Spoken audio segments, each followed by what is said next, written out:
Pinalipad sa ere ni Nim de la Cruz ang kanyang bantay mga idol at Larry Muyang halos di mapigilan. Dominante pa rin sa Shady Green. Pero iba ang lakas ng RB Vingas. Pinagtulungan sa loob pero kinaya pa rin. Kaya tara mga idol, ating panoorin ang kanang full game highlights hanggang dulo. Pampanga Giant Lanterns versus Bal City Magic. Pero bago dyan mga idol, paki-like naman, share at subscribe sa ating channel. The Bal City and Pampanga respectively. Archie Concepcion, known as the Royal Bazooka. Meanwhile, Tasmanian Devil gives it up to the Royal Bazooka. 6 on the shot clock. Archie had to pass it off. JLC, that was partially blocked by Monje. Larry Muyang is there to save the day. Turned it over, but they're able to get it back. Formento receives the handoff. John Formento gets it to go from downtown. Steady three-point shooting. He puts Valenzuela up here early, 3-2. Eguilos fade away. That's good for the big man.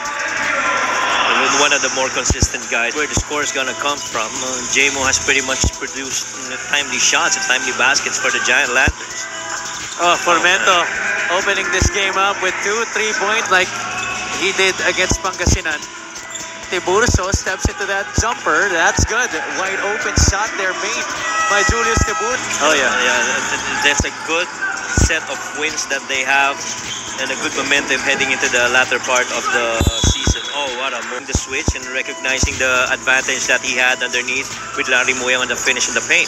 Hey, the opportunity that they have right now is being able to grow together. Samantala pulls it down. Formento sees De La Cruz ahead of the back. Gets Concepcion on his feet. And Nem De La Cruz, hindi naman sa pinahiya doon. Wants a screen from Larry. Clemente playing this defense of Kobe Monje who goes under.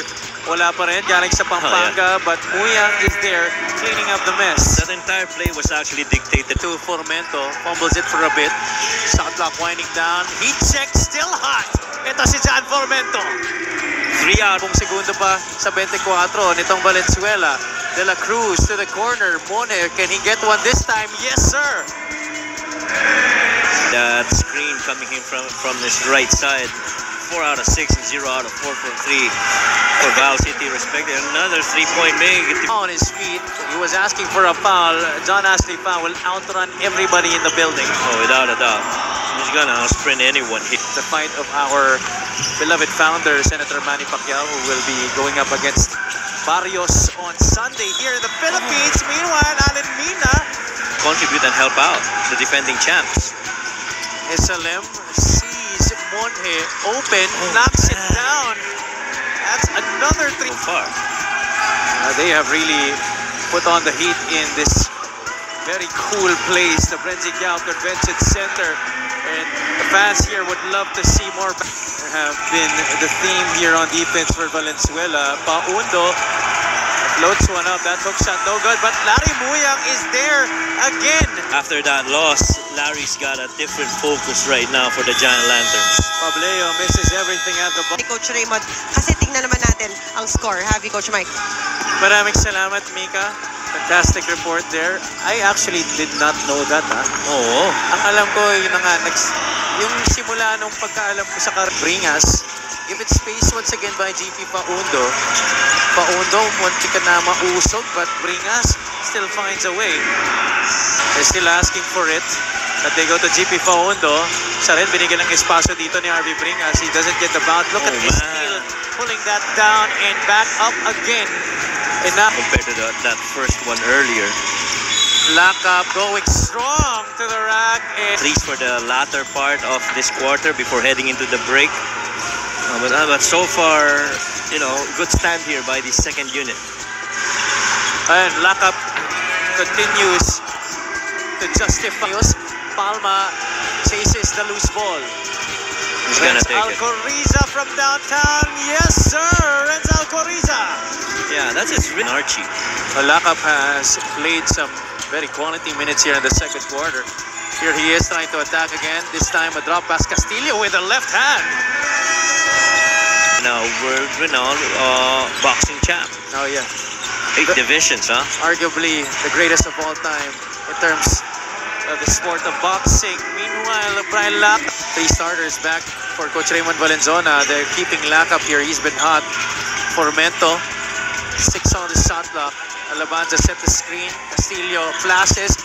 Pace. Gets the jumper to go. Castillo, another bucket para sa kanya. Who's stopping this? Oh, Larry Moyang though wants to see that ball go off to Monje. Kobe between the legs, in and out, all the way to the cup. No interior defense for Pampanga. Pampanga down by 8 points here. They have about 40 seconds to try and rectify the situation. That shot by Eguilos will help. 8 seconds left. Foul with the basketball. In and out. Got the step on John. And John actually knocks it down ahead of the second quarter.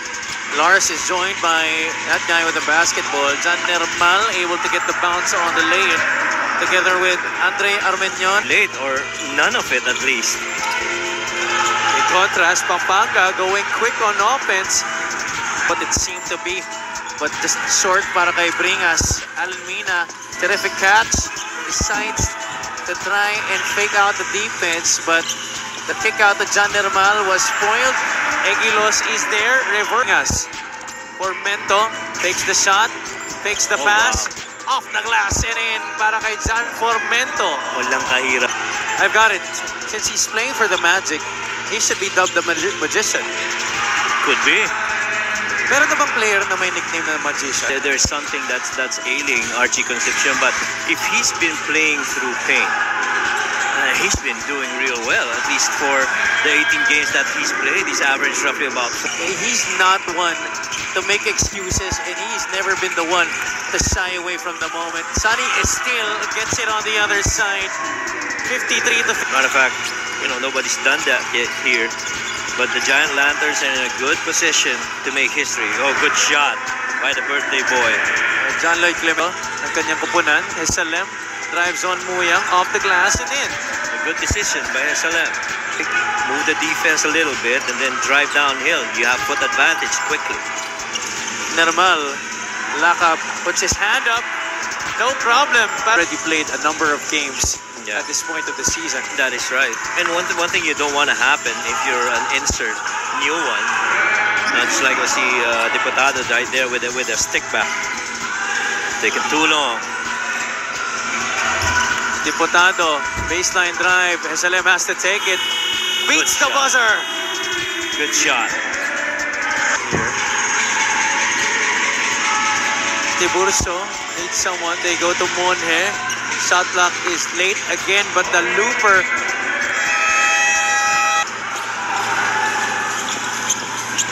Nermal initiates the contact with SLM. Basket outsider. Concepcion, pinabayaan lang doon ang depensa. And we're now in Valenzuela. Under a minute to play. Formento turns the corner. John Formento kicks it out. Tiburcio doesn't settle for the outside shot. Lakap, that's a good look. Brian Lakap misses. RV Bringas against a plethora of defenders puts it in off the glass. 67 to 64. Area of attack. Formento pass fake, turns it over.